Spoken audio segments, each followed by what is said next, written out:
오늘 아침에 저희들이 마태복음 18장 19장을 읽었습니다. 여러분, 우리 복음서는 우리가 읽을 때마다 하나님께서 우리에게 은혜를 공급합니다. 그래서 읽고 또 읽고 읽을 때마다 계속해서 더 새로움이 더해집니다. 새로운 은혜가 말씀 가운데 있음을 우리는 또 발견합니다. 여러분, 오늘 읽은 말씀 중에는 여러 가지 주님이 행하시는 행적이 있습니다. 근데 그 행적은 우리의 삶을 어떻게 살 것인가에 큰 교훈을 줍니다.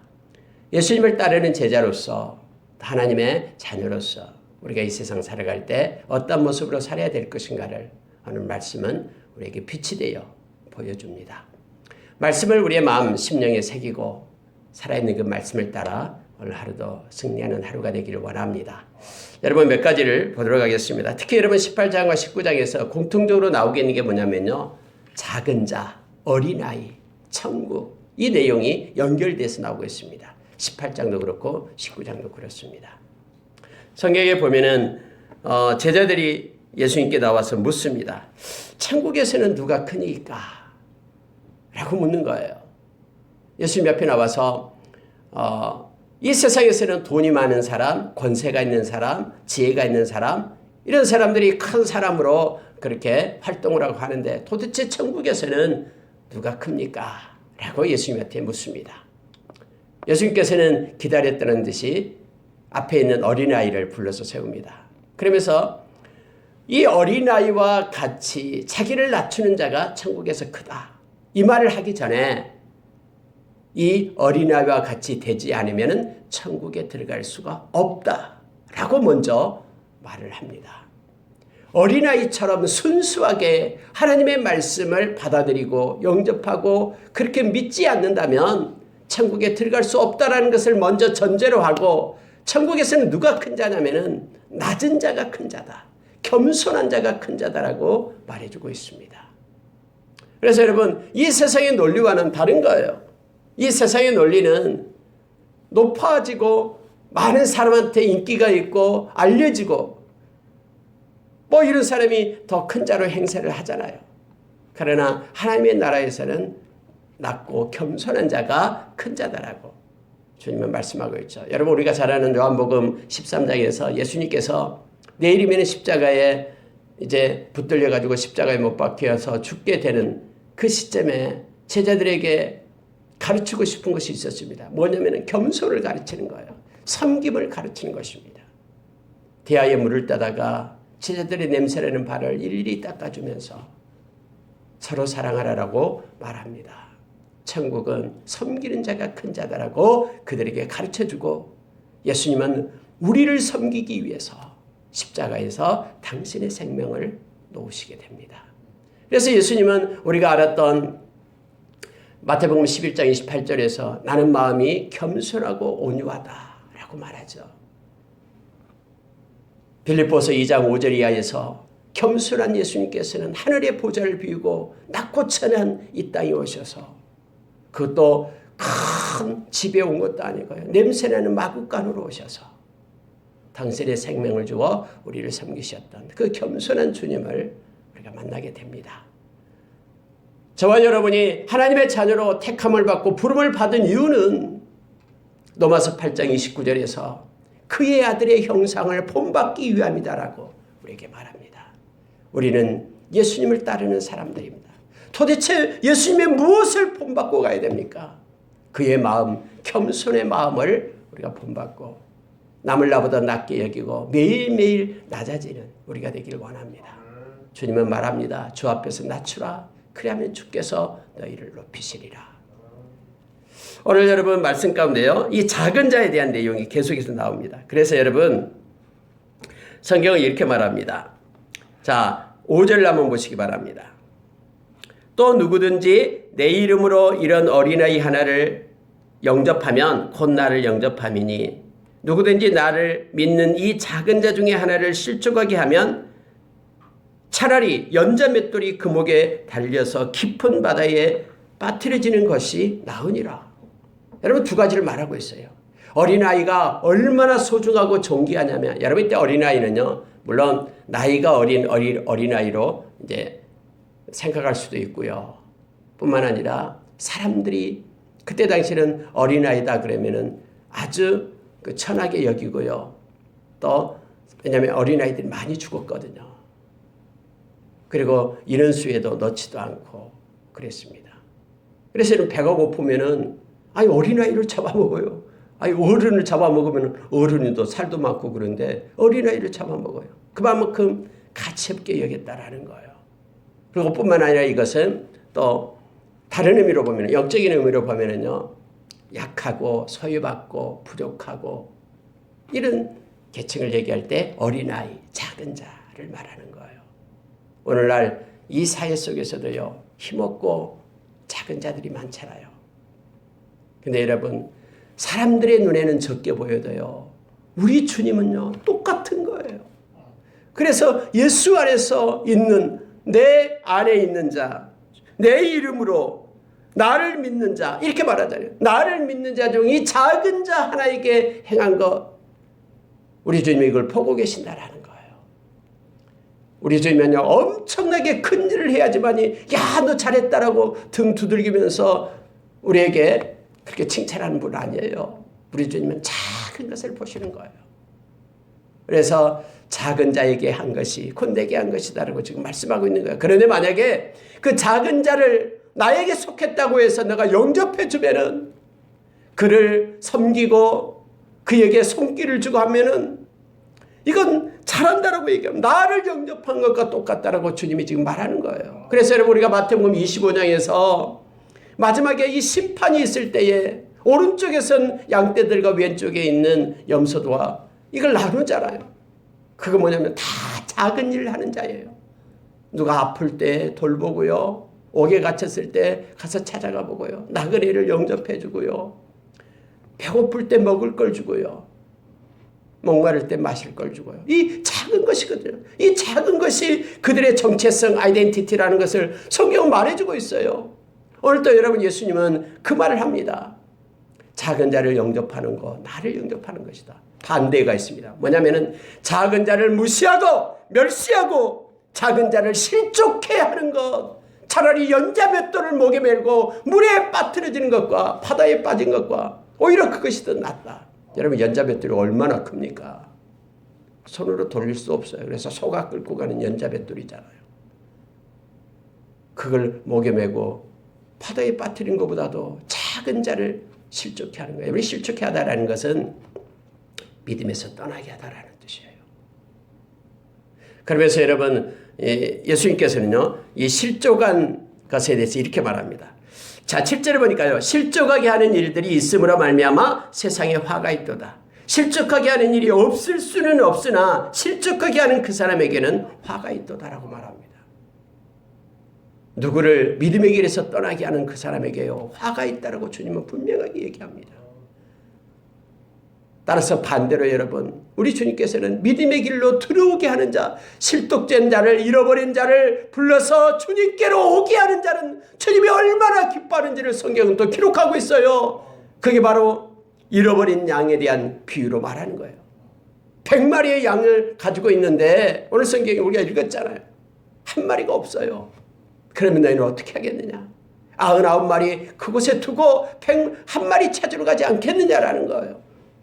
그래서 만약에 그 잃어버린 한 마리를 찾으면 너무너무 기뻐서 이 99마리가 주는 기쁨보다 더할 것이다 라고 지금 주님은 말씀해요. 이것은 주님의 마음을 우리 가운데 보여주고 있는 거예요. 그런데 만약에 그 소중한 그 양을 한 마리를 잃어버리게 한다 그러면 실족하게 한다는 것은 얼마나 화가 있겠냐라고 지금 주님은 말씀하고 있는 것입니다. 그래서 여러분 예수 믿는 사람들은 서로 존중하며 서로를 높여주며요. 그들을 실족해서는 안 됩니다.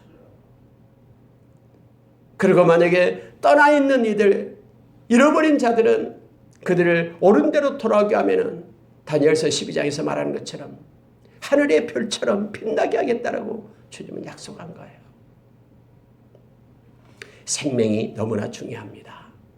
어린 자를 소중히 여기고 주님의 마음으로 존귀케 여기는 우리가 되기를 원합니다. 그러면서 여러분 오늘요 예수님께서는 이 말씀을 하셔요. 만약에 내 손이나 내 발이 너를 범죄하게 하거든 찍어버리라.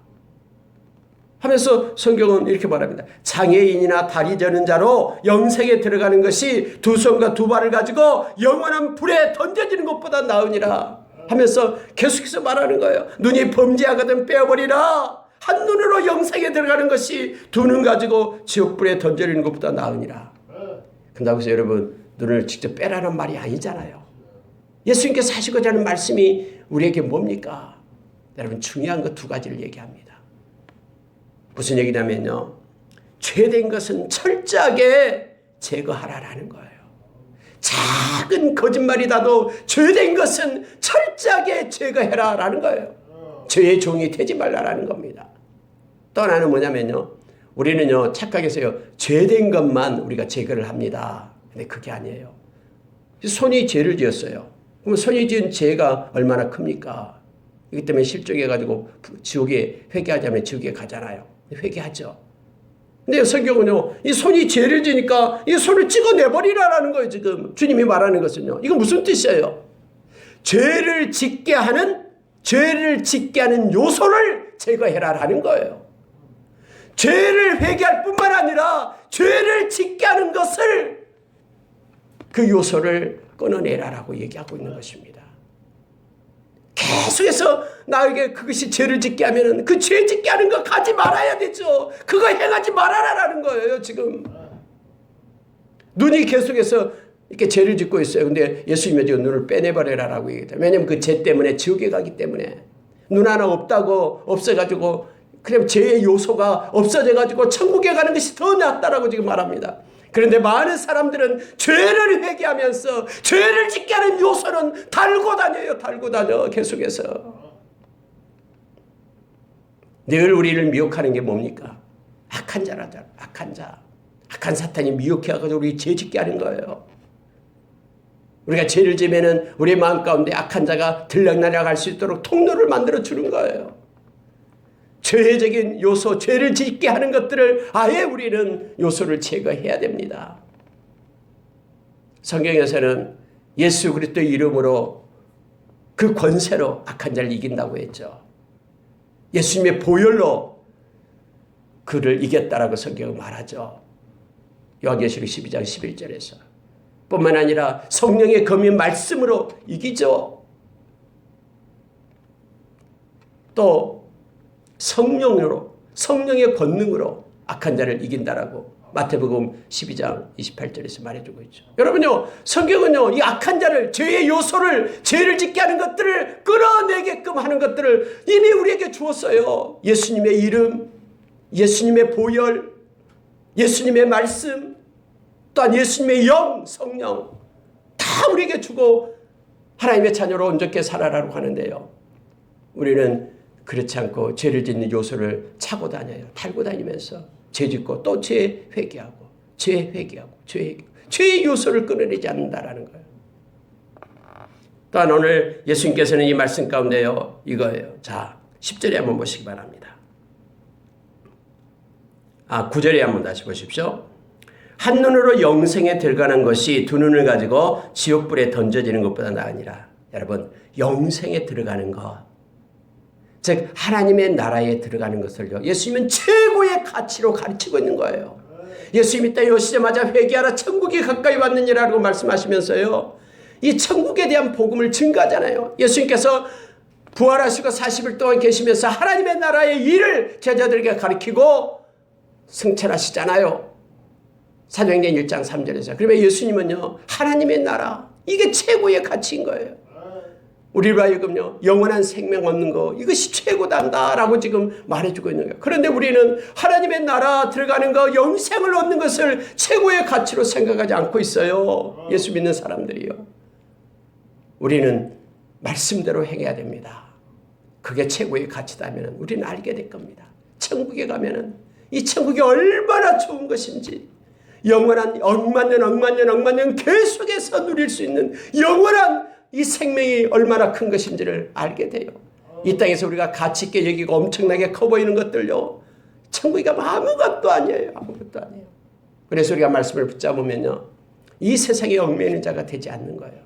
왜 많은 이 순교자들이 생명을 내어놓습니까? 히브리서 11장에 보면은요, 더 나은 천국을 바라보기 때문에 천국에 대한 소망이 없는 사람은요, 이 소망이 바로 우리 영혼에 닫히죠. 막 흔들려요. 오늘은 이랬다, 내일은 저랬다, 바다 물결 치는 대로 막 휩쓸려 가는 거예요. 막 조금 좋은 일이 있으면 막 좋아가지고 하나님을 막 찬양하고 막 그럽니다. 조금 슬픈 일이 있으면 막 그것 때문에 속이 상해가지고 불평하고 원망하고 그럽니다. 이것은 천국에 대한 소망이 없기 때문에 그래요. 이미 우리에게 구원이라는, 영생이라는 엄청난 은혜를 줬어요. 여러분, 다음에 이제 나옵니다. 우리가 오늘 읽은 말씀 속에서 나오잖아요. 1만 달란트를 하나님께서는 우리에게 갚아주었습니다. 그걸 다 탕감해 주었어요. 근데 우리는 1만 달란트가 엄청난 것은 생각하지 않고요, 작은 100데나리온 이것 가지고 막 울고 불고 하는 거예요. 여러분, 말씀 속에서 다시 한번 우리가 깨닫기를 원합니다. 저와 여러분은 영원한 생명을 가진, 영생을 가진 하나님의 자녀입니다. 자, 10절 한번 보시기 바랍니다. 삼가 이 작은 자 중에 하나도 없인 여기지 말라. 주님은 계속해서 이 말씀을 하시는 거예요. 너희에게 말하노니 그들의 천사들이 하늘에서 하늘에 계신 내 아버지의 얼굴을 항상 배우느니라. 성경이 여기에만 나오고 있는 얘기인데요, 그들의 천사가, 이 말은 천사들이 다 살피고 있다라는 거예요. 작은 자를 없인 여기지 말라라는 거예요. 우리의 삶 가운데 무시해도 되겠다라고 생각한 사람 무시하면 안 돼요. 존중하고 높여줘야 됩니다. 주님은 이걸 보고 계시는 거예요. 작은 자를 없이 여기지 말라라고 말합니다. 여러분, 15절 한번 보시기 바랍니다. 네 형제가 죄를 범하거든 가서 너와 그 사람과만 상대하여 권고하라. 근데 만일 네 형제가 들으면은 그 형제를 얻을 것이다. 여러분, 이 죄를 범하다라는 것이 뭐냐면요, 예수님을 떠나는 것을 얘기합니다. 계속해서 그 죄를 지으면서 예수님을 버리고 떠나는 거예요. 그러면 우리 가만 보고 있으면 안 되죠. 오늘 성경은요, 네가 가서 권고하라라고 말합니다. 그 죄 지으면 안 돼. 성경에서 이렇게 말했어. 돌아와라고 뭐 얘기를 해야 됩니다. 성경이 그렇게 예수님이 가르쳤기 때문에 만약에 그를 사랑한다면 가서 권고해라라고 얘기합니다. 그런데 이 친구가 안 들어요. 권고해도 안 들어요. 그러면 두 번째 뭐냐면은 그를 알고 있는 사람들끼리 몇 명이 가서 다시 성경에 보니까 얘기하라라는 거예요. 그러면서 확증하라라고 16절에 말합니다. 같이 갑니다. 제발 우리와 함께 신앙생활 하자. 이 죄에서 떠나서 회개하고 돌아오라라고 얘기합니다. 그런데도 돌아오지 않아요. 그러면은 세 번째로 교회가 가서 얘기하랍니다. 교회에 말하고 교회가 가서 말하고 그래도 듣지 않으면은 성경에 이렇게 우리 주님이 말하는 거예요. 뭐냐면은 이방인과 세리와 같이 여기라라고 말합니다.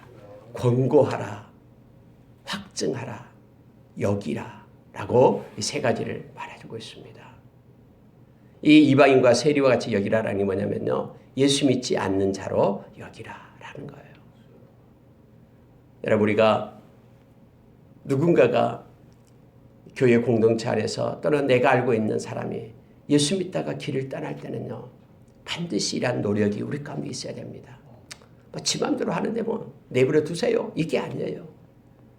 개인적으로 가서 찾아서 먼저 권고를 해야 됩니다. 우리 같이 신앙생활 하자. 천국 가자. 그래도 안 들어오면은 그를 알고 있는 사람끼리 같이 가서 다시 얘기하고, 아니면은 교회에 얘기해서 교회에 가서 교회에서 얘기하고, 그렇게 나오고서 그래도 예수 믿는 것으로 돌아오지 않을 때는요, 떠날 때는 이방인과 세리와 같이 여기라라고 성경은 말해주고 있습니다. 이 말은요, 떠나는 그들을 버려두지 말고 권면해서 같이 생명 얻도록, 영생의 길 가도록 그렇게 우리로 하여금 노력할 것을 예수님은 요청해 주고 있습니다. 여러분, 요한복음 10장에서 예수님께서 그렇게 말했거든요. 우리 밖에 있는 양들이 있다. 그들도 내가 인도하여야 된다라고 말하죠. 예수님이 처음에 와서 잃어버린 양을 찾았습니다. 잃어버린 양, 우리가 잘 알잖아요. 잃어버린 양에게로 가라라고 말했잖아요. 우리 주변에서 실족하는 자리에 있는 이들을 우리가 보면 권면하고 기도하고 그들을 다시 옳은대로 돌아오게끔 하는 우리가 통로가 되기를 원합니다. 여러분, 예수님께서는 18절과 19절 20절에서요 기도에 대해서 우리에게 가르쳐줍니다. 이 말씀을 언제나 묵상할 때마다 우리에게 큰 힘이 됩니다. 진실로 너희에게 이른다 하면서 무엇이든지 너희가 땅에서 매면 하늘에도 매일 것이요 땅에서 풀면 하늘에도 풀리리라 라고 말합니다. 천국의 열쇠를 말하고 있는 거예요. 우리가 어제 새벽에 말씀을 나눴듯이요. 그런데 여러분요, 그러면서 연결되는 게 뭐라면요, 이렇게 연결되는 거예요. 너희 중에 두 사람이 땅에서 합심하여 무엇이든지 구하면 하늘에 계신 너희 아버지께서 그들을 위하여 이루게 하시리라 라고 말합니다. 여러분, 땅에서 매면 하늘에서 매고 땅에서 풀면 하늘에서도 풀린다라고 이 말씀을 하고 나서 예수님이 하는 말씀이 두 사람이 합심해서 뭔가 이루어달라고 기도하면 하늘에서 그것이 열리게끔 이루어지게끔 하겠다라고 약속하고 있는 거예요. 기도를 말합니다. 여러분, 기도는 하나님이 우리에게 주신 선물이에요. 아무에게나 준 것이 아니에요. 예수 믿는 하나님의 백성에게 주어지는 열쇠예요. 우리가 이 땅에 합심하여 기도할 때 하나님은 우리의 기도를 들으시고 하나님의 가장 좋은 것으로 하나님이 허락해 주셔요. 그러면서 여러분 오늘 말씀합니다. 두세 사람이 내 이름으로 모인 곳에는 나도 그들 중에 있느니라. 예수의 이름을 가지고 모이고 예수님의 영광을 위하여 모임이 있다는 것은 우리 주님이 기뻐해서 그곳에 임재하고 함께한다고 약속했습니다. 우리 눈에는 보이지 않지만 영이신 성령님께서는 오늘 시간도 함께하시며 우리의 예배를 받으십니다. 예수님이 이 시간에 이곳에 함께하십니다. 우리는 말씀을 통해서 그것을 믿습니다. 그래서 여러분, 두 사람이 합심하여 기도하는 것은 너무나 중요해요. 저희도 이제 주일마다 저희들이 함께하는 기도를 같이 읽습니다. 저는 이걸 같이 읽을 때마다 너무너무 기분이 좋고요. 또 하나님께 감사를 드립니다. 우리가 한 마음으로 같이 하나님께 올리는 기도. 5가지 이 기도를 볼 때마다 하나님은 우리가 2명이서 2~3명이서 모여서 하나님께 기도하고 함께하는 거 너무 기뻐하심을 합니다. 할 수만 있거든. 그래서 우리는 모여야 됩니다. 마지막 때에 패하는 자들의 습관처럼 모이기를 힘쓰지 않으면 안 됩니다. 모여서 함께 기도하며 찬양하는 것 하나님은 너무나 기뻐하십니다. 베드로가 나와서 예수님께 말합니다. 예수님, 우리가요 우리에게 죄진 사람 몇 번이나 용서할까요? 7번 할까요? 라고 말합니다. 예수님께서는 말씀합니다. 7번이 아니라 7번씩 70번이라도 해라 하면서 예수님은 용서할 것을 말하며 용서를 가르칩니다. 그러면서 이렇게 말합니다. 너희가 마음으로 용서해야 된다. 이것을 얘기하는 거예요. 그러면서 예수님이 비유를 들으는 게 그거예요. 1만 달란트 빚을 졌는데 마지막 때는 결산한단다 라고 말하죠. 갚을 길이 없다고 말하니까 탕감해 줍니다. 여러분, 달란트가요 얼마나 많냐면요, 이 달란트가 600데나리온이에요. 6,000데나리온이요. 6,000데나리온이 한 달란트예요. 그러면 한 데나리온이 뭐냐면 하루 품삯이에요. 하루 품삯이 한 데나리온이에요. 그러면 6,000일을 일한 것이 한 달란트예요. 그런데 탕감해 준 달란트는 얼마냐면은 1만 달란트예요. 1만 달란트. 6,000일 곱하기 만을 하는 거예요. 6천만 일. 6천만 일을 일하는 거예요. 상상할 수 없는 금액이에요. 탕감해 줬는데요. 그 사람에게 또 빚을 진 사람, 그 사람은 100데나리온, 100일 품삯 용서해달라고 하니까 갚겠다 하니까는 목을 꺾어가지고 감옥에다 집어넣어버렸다 했잖아요. 이 소식을 어떤 옆에 있는 사람이 들어요. 그러고는 그 주인한테 가서 얘기하는 거예요. 이런 일이 있었다고. 주인이 화를 냅니다. 당장 다시 데리고 와라 하면서 나무라는 내용이 나옵니다. 자, 33절 보십시오. 내가 너를 불쌍히 여긴 것 같이 너도 내 동료를 불쌍히 여김이 마땅하지 아니하냐. 주님이 그 말씀하는 거예요. 내가 너를 긍휼히 여기고 불쌍히 여긴 것처럼 너도 내 동료를 불쌍히 여기는 거 그거 마땅한 거 아니냐. 주인이 노아의 빚을 갚도록 다시 옥졸에게 넘겼다라고 말합니다. 그러면서 우리 주님은 이렇게 말씀하는 거예요. 35절 보십시오. 너희가 각각, 이 각각이라는 단어가 중요합니다. 각각, 각자 너와 관계된 사람, 각각 마음으로부터 형제를 용서하지 아니하면 너희 하늘 아버지께서도 너희에게 이와 같이 하시리라. 이게 무슨 말씀입니까? 겉으로 용서가 아니라요, 마음으로부터 용서를 해라라고 얘기합니다. 어떤 사람은 겉으로는 용서했다고 말합니다. 알았어 용서해. 그러나 마음 가운데는 그 사람만 보면은 막 화가 치밀어 오르는 거예요. 그 환경만 만나면 그 사람이 생각나는, 이것은 마음으로부터 아직 용서하지 못했다라는 거예요. 여러분, 용서처럼 힘들다는 거 우리는 잘 압니다. 우리를 힘들게 하고 지치게 하고 우리의 이 현 상황까지 이렇게 어려움을 주고 있는 그 사람 안 보면은 그래도 어쨌든 살 것 같은데, 어떤 사람 그 사람 보게 되면요, 생각나게 되면요, 마음에 막 분노가 일어나잖아요. 근데 성경은요, 용서하라라고 얘기합니다. 우리 주님께서요, 만약에 그 용서하지 않으면 내가 너를 용서하지 않겠다라고 말하고 있는 거예요. 여러분, 마태복음 6장에서 이미 우리가 봤잖아요. 주기도문에도 그렇고요. 주기도문이 끝나고 난 다음부터 14절도 마찬가지예요. 너의 형제의 죄를 용서하지 않으면 내가 너 이제 용서하지 않겠다라고 말하는 거예요. 그래서 여러분, 이 죄 용서는요, 특별히 성령의 역사하심, 우리 주님이 만져주지 않으면 이거 우리가 행할 수 없다라는 걸 알 수 있어요. 그래서 늘 우리가 하나님 앞에 엎드려서 하나님 용서할 수 있는 능력을 주십시오. 말씀대로 용서하게 해주십시오. 라고 우리 하나님 앞에 나가기를 원합니다. 여러분, 이렇게 해서 이제 19장으로 넘어가게 되는데요. 이렇게 됩니다. 여러분, 19장에 보면은요, 이혼에 대한 문제가 나와요. 왜냐면은 이것이 민감한 문제잖아요. 그런데 이걸 가지고 이 바리새인들이 와서 예수님한테 시험하려고 나온 거예요. 예수님, 이혼을 어떻게 생각하세요? 라고 말하는 거예요. 예수님께서 이렇게 말합니다. 어떤 이유 때문에 아내를 버리는 것이 옳습니까? 라고 얘기하는데, 예수님은요, 자, 4절에 보시기 바랍니다. 예수께서 대답하여 이르시되 사람을 지으신 이가 본래 그들을 남자와 여자로 지으시고, 하나님이 본래 처음부터 남자와 여자로 지었다라고 얘기합니다. 여러분, 여기서 우리가요, 착각하면 안 됩니다. 요즘에 동성애 문제 때문에 말이 많잖아요, 지금. 근데요, 이 동성애들이 말하는 게 뭐냐면은, 내가 원래 그런데 어떻겠냐라는 거예요. 막 책을 쓴 사람도 나타나고 있어요, 막. 아니, 내가 남자인데도 내가 여자가 싫고 남자가 좋은데 원래부터 신이 그렇게 만들었는데 하면서 하나님이 탓을 합니다. 근데 이러면 성경은요, 분명하게 얘기합니다. 내가 본래 남자와 여자로 만들었다.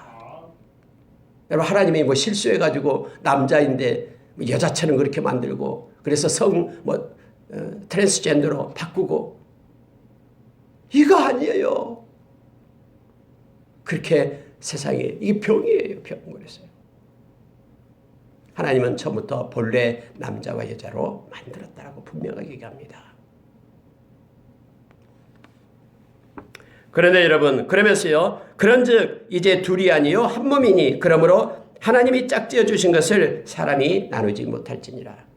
남자와 여자가 짝이 되게끔 하나님이 그렇게 했다라고 지금 성경은 기록하고 있는 거예요. 남자가 남자로 짝을 하고 여자가 여자로 짝을 해서 그렇게 동성애 가정을 만들도록 하나님이 허락하지 않았다라는 거예요. 예수님이 그렇게 말했습니다. 그래서 여러분, 예수 믿는 모든 사람은요, 예수님의 이 말씀을 따라야 됩니다. 그런데 그러면 이 사람이 얘기하는 거예요. 그러면 왜 모세는 이혼 정서를 줘서 그렇게 헤어지라고 했습니까? 너희들의 완악함 때문에 그렇다. 그러면서 예수님께서는요, 음행한 이유 외에는 아내를 버리는 것은 간음함이다 라고 말해주고 있습니다. 그 사람도 간음하고 버린 여자도 간음함이고. 여러분, 이것도 착각하면 안 됩니다. 여러분, 그러면은 이런 음행한 이유가 있다고 해서 그러면은 반드시 이혼해라, 이렇게 예수님이 이혼하라는 것을 가르치는 게 아니에요. 성경에는 음행한 이유 외에는 아내를 버려서는 안 된다고 가르치고 있어요. 이 말이 무슨 얘기냐면요, 성경에 우리가 고린도전서에도 말씀을 하고 있습니다.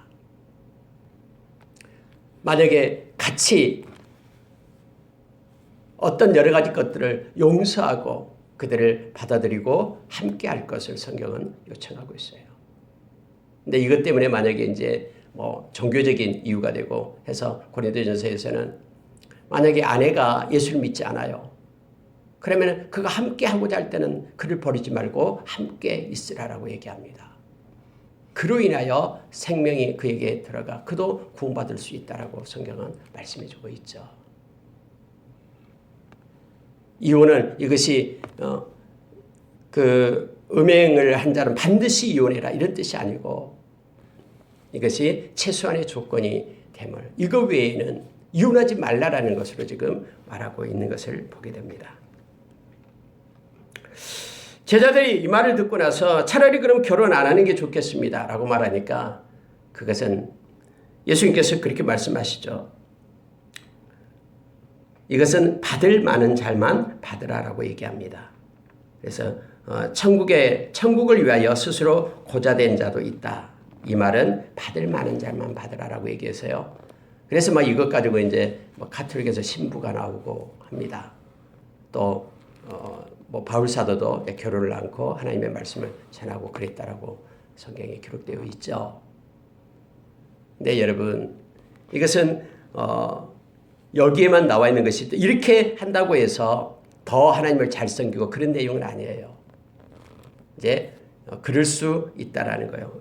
왜냐하면 제자들이 그러면 다 결혼하지 않는 게 낫겠네요. 아니 그게 아니다 라고 예수님이 지금 말하고 있는 내용임을 보게 됩니다. 그걸 좀 잘못 해석해서 착각하면 안 됩니다. 한 가지만 더 말씀 나누고요. 마치도록 하겠습니다. 여러분 19장 16절 이하에서는 부자 청년에 대한 얘기가 나옵니다. 이 부자 청년이 와서 예수님께 선생님 무슨 선한 일을 하여야 영생을 얻을 수 있습니까? 라고 얘기합니다. 그랬더니 예수님께서는 이렇게 말씀을 합니다. 네가 생명에 들어가려면 계명들을 지키라 라고 말합니다. 이것도 여러분 착각하면 안 됩니다. 여러분 우리가 계명을 지키면 천국에 들어갑니까? 율법을 지키면 천국에 들어가 그런 거 아니에요. 그러면 왜 예수님은 여기에서 율법을 계명을 지키면 천국에 들어갈 수 있다라고 그렇게 말하고 있는 것입니까? 이것은 뭐냐면요. 예수님이 역설적으로 계명을 지킨다고 해서 천국에 들어가는 것이 아니다라는 것을 말해주기 위해서 이 말하기 위해서 그렇게 지금 그에게 묻고 있는 거예요. 말하고 있는 거예요. 계명을 지켜라 라고 얘기하고 있는 거예요. 근데 그걸 지킨다고 해서 천국에 들어간 것이 아니다라는 것을 지금 가르쳐주기 위해서 말하고 있는 것임을 보게 됩니다. 영생을 얻을 선한 일을 행함으로 인해서 영생을 얻을 수 없다라는 사실을 깨우쳐주기 위한 말씀입니다. 왜냐하면 무슨 선한 일을 행해야지만이 영생을 얻을 수 있습니까? 라고 이 청년이 물었기 때문에 그래요. 이 청년은 선한 일을 행해야지만이 천국에 들어갈 수 있다고 생각했거든요. 그래서 예수님께서는 생명에 들어가려면 계명들을 지키라 이렇게 말합니다. 어느 계명입니까? 그러니까는 사랑과 관계된 계명들을 얘기합니다. 살인하지 말라, 간음하지 말라, 도둑질하지 말라, 거짓 증언하지 말라, 내 부모를 공경하라, 내 이웃과 내 자신과 같이 이웃을 내 자신과 같이 사랑하라. 이건 6개 계명이죠. 10계명이 나와 있는 것들입니다. 그랬더니 이 청년이 이 모든 걸 내가 지켰습니다. 또 뭐가 부족합니까? 그럼 나는 영생에 들어갑니까? 라고 얘기하는 거예요. 아니다 하면서 예수님께서 그렇게 말씀하시죠. 청년에게요. 내 소유를 팔아서 가난한 자들에게 나눠줘라. 그리고 나를 따르라. 이거예요. 나를 따르라. 예수님을 따르는 자가 천국에 들어가는 거예요. 나를 따르라. 여러분, 그럼 우리가 예수 믿으면은 우리의 모든 재물을 포기하면서 따라가야 됩니까? 이 말씀을 가난한 자에게 나눠줘야 됩니까? 그런 것이 아니에요. 이것도 오해하면 안 됩니다. 예수님은 영생을 얻으려면 우리가 가난해져야 된다고 말씀하신 것이 아니에요. 이 부자 청년의 경우는 뭐냐면 이 재물이 영생을 얻는데 걸림돌이 되는 거예요. 왜냐하면 그런 예수님의 이 말씀을 듣고 떠나갔다라는 걸 알게 되잖아요. 사람마다요. 우리를 예수를 못 믿게 하는 것들이 있어요. 사람마다 다 틀려요. 예수를 못 믿게 하는 거예요. 어떤 사람은 이 청년처럼 물질이 될 수 있어요. 이 청년은 물질이 최고인 거예요, 지금. 이 물질을 꺾어내지 않으면 예수님을 물질의 자리에, 물질이 가장 높은 자리니까 그 자리에 하나님을 모실 수 없는 거예요. 어떤 사람은 이 지식이요, 올무가 됩니다. 지식이요. 자기가 많이 배웠다는 그것 때문에 판단하고 해서 하나님의 말씀을 무시해요. 어떤 사람은 여러 가지 명예가 되고요. 그러니까 사람마다 다 틀려요. 또 사람마다 우리도 걸려 넘어지게 하는 거 있죠. 약한 것이 있잖아요. 약한 자는요, 이걸 잘 알아요. 예수 믿는 사람도 마찬가지예요. 어떤 사람은 물질에 약해요. 그래서 물질을 통해서 맨날 시험이 와요. 어떤 사람은요, 이 자존심이 너무 세가지고요. 이 자존심을 막 악한 자가 건드리게 해요. 그래가지고 막 화를 내고 분노하게 해요. 막 우리가 약한 부분이 있습니다. 이런 부분들을 우리가 알고 하나님 앞에 엎드려야 돼요. 또 주님이 주시는 능력으로 우리가 늘 기도하며 이겨내야 됩니다. 근데 여러분, 여기서도 지금 그 내용입니다. 사람의 경우에 따라서 어떤 사람은 명예, 권세, 어떤 사람은 지식, 어떤 사람은 사람의 그런 평판, 이런 것들이 걸림돌이 된 사람이 있어요. 사람마다 여러분 달려. 어떤 사람은요, 민감하지 않아요. 그래서 어떤 일을 하면은 사람이 뭐라고 생각하든 그냥 묵묵히 하는 사람이 있는데, 어떤 사람은 사람의 눈치를 잘 봐요. 사람이 좀 뭐 이상하다 그러면은 그것 때문에 막 시험에 들고 그런 사람이 있어요. 걸림돌을 얘기합니다. 그래서 여러분, 예수님께서는 네가 온전하고자 할진대 내 소유를 팔아 가난한 자들에게 주라. 그리하면 하늘에서 보화가 내게 있으리라. 여러분, 절대 이건 공짜가 아닙니다.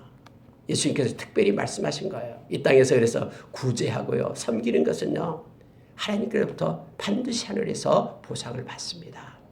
주님이 그렇게 약속했기 때문에. 나를 따르라 했는데 그 부자는 예수님을 따르지 않았습니다. 예수님을 따라야지만이 그가 영생을 얻는데, 예수님을 따르는 자가 아니에요. 따르는 자가 제자거든요. 그가 가니까 예수님이 제자들에게 이렇게 말합니다.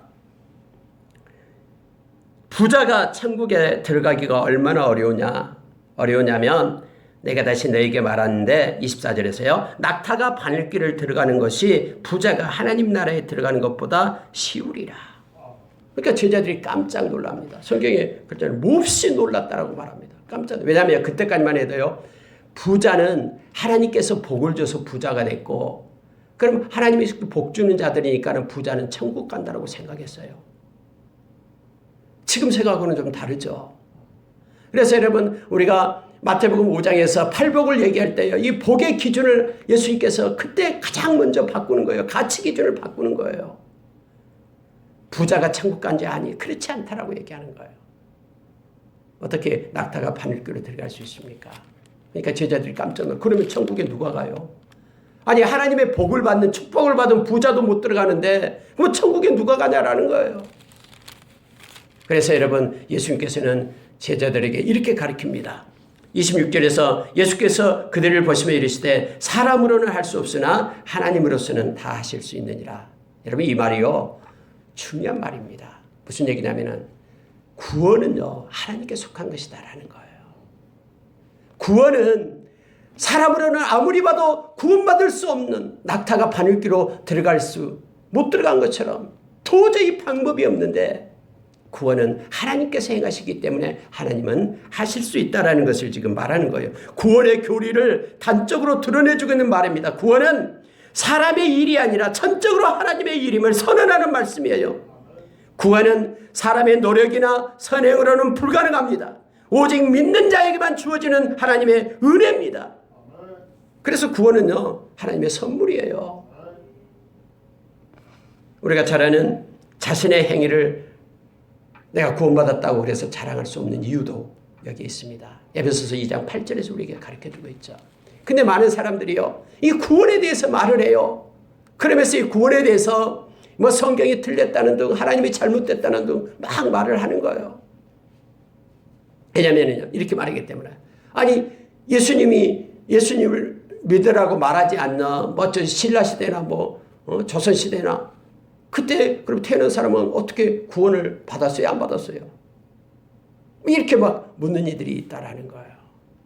여러분, 성경에 말하고 있는 것은 예수를 믿어야 구원을 받는다라고 지금 말하고 있는 거예요. 물론 우리가 그렇게 의문을 가지고 생각할 수 있으나, 그러나 예수 믿는 것도 우리 주님이 아는 거예요. 사람이 사람을 판단하지 못하고 정죄하지 못하잖아요. 마음으로 믿는지 이걸 모르요. 우리가 로마서 10장 10절에서 마음으로 믿어 의에 이르고 입으로 시인하여 구원에 이른다고 얘기했습니다. 마음으로부터 오늘 용서해라라고 말하는 것처럼요. 예수 믿는 것도요. 주님만 알고 있어요. 구원은 주님께 속한 거예요. 우리의 노력에 의해서 선행에 의해서 구원 받아지는 것이 아니라 아무리 가난한 자에게 자기의 재산을 다 팔아서 그들에게 나눠준다고 해도 그것이 구원받을 조건이 아니다라는 거예요. 예수님을 따르고 예수님을 믿는 믿음만이 구원의 이름을. 왜냐하면 구원은 하나님의 선물이기 때문에, 은혜이기 때문에. 그래서 구원은 하나님께 속한 것입니다. 예수님은 말씀합니다. 내 이름을 위하여 너희가 이 땅에서 집이나 형제나 자매나 부모나 자식이나 전토를 벌인 자마다 여러 배를 받고 영생을 상속하리라. 예수님을 따르는 자, 믿는 자에게는 모든 것이 헛되게 없어진 것이 없습니다. 지금 주님은 말씀하는 거예요. 예수 믿는 모든 자에게는 이 땅에서 행했던 모든 희생, 어려움, 고난 다 보상해 주겠다라고 지금 약속하고 있는 내용입니다. 말씀을 마치겠습니다. 오늘 마태복음 18장과 19장에서는요. 이 작은 자에 대한 내용, 어린아이에 대한 내용이 나오고 있습니다. 우리가 겸손하게 그들을 섬기고 그들을 돌볼 것을 성경은 요청해 주고 있습니다. 천국은 자기를 낮추는 자, 어린아이와 같은 자들이 가는 곳이다라고 말합니다. 그리고 우리에게 죄를 우리가 용서받고 해결하지만 뿐만 아니라 죄를 짓게 하는 요소까지 제거할 것을 성경은 요청해 주고 있습니다. 용서할 것을 우리에게 말합니다. 말씀을 마치겠습니다. 같이 기도하겠습니다.